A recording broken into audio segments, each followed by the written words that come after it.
This is Audio News South Africa, your daily update on the latest headlines and developing stories from around the country. Stay informed. Stay connected. Parliament Security Committee submission deadline. The clock is ticking for South Africans who want to make their voices heard on one of the most serious matters facing the nation.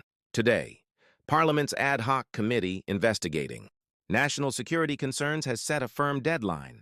Friday, close of business. After that, the window for public submissions will shut, and ordinary citizens will have missed their opportunity to contribute to this critical investigation.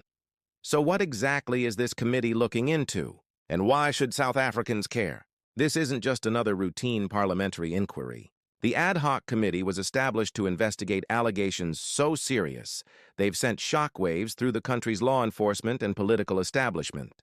These claims didn't come from activists or opposition politicians. They came from within the police force itself.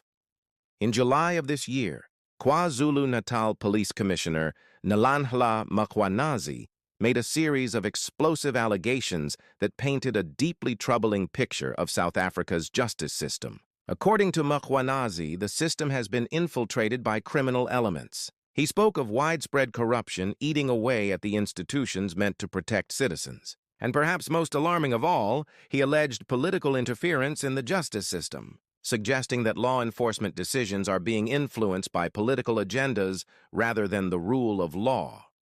These are not small accusations. If true, they represent a fundamental threat to the integrity of South Africa's democracy and the safety of its people. Parliament took these allegations seriously enough to establish a dedicated committee to investigate them thoroughly. And that committee has been hard at work, calling some of the most powerful figures in South African law enforcement to testify. Commissioner Mkhwanazi himself appeared before the committee to elaborate on his claims and provide evidence. National Police Commissioner Fannie Masemola, the country's top law enforcement official, also took his turn in front of the committee members. Then there was Shadrack Sibiya, the Deputy National Commissioner for Crime Detection, who is currently suspended from his duties. His testimony was particularly significant given his senior position and current status. Even Police Minister Senzo Mchunu was called to testify.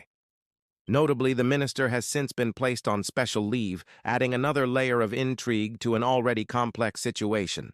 The circumstances surrounding his special leave have raised questions about whether it's connected to the committee's work or other matters entirely, but this investigation isn't meant to be conducted behind closed doors, with only the powerful and well-connected having their say.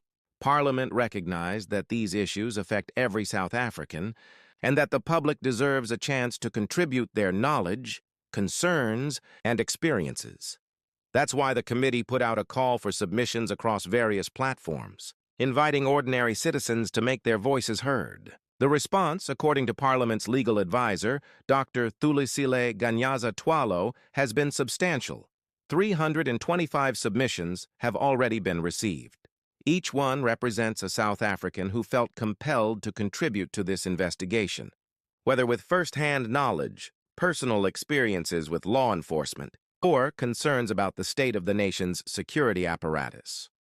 Dr. Ganyaza-Twalo explained that a dedicated content team is currently working through all of these submissions. Their job is to review, categorize, and prepare them for the committee's consideration at a later stage of the investigation.